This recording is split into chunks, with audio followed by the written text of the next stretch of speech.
Ang impormasyon na sinabing rumored fight na usap-usapan sa Japan ay nakalap ito mismo ni Shingo Waki at klarong-klaro dito mga kwento sa news article ng Yahoo News Japan na sinabing there are rumors.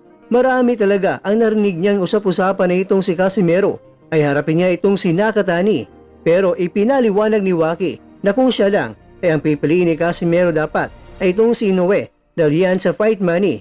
Galing po ito sa impormasyon kay Waki mga kwento ibinahagi ko lang at hindi ko gawa-gawa na sinabi niya ito. Pero hindi naman pala, sina Inoue at Nakatani kasi ngayon ay naghahanap na ng malalakas na mga makakalaban nila bilang tune-up fight bago sila magharap ngayong susunod na taon. Kung si Inoue mga kwento ayon kay Waki ay dapat si Casimero ang harapin ni Inoue ngayong Disyembre at para kay Nakatani ay dapat na akit na siya ng timbang sa super bantamweight kaya isang magandang tune-up fight itong si Casimero. Bagamat ang team Nakatani ay may ibang option pa, pwedeng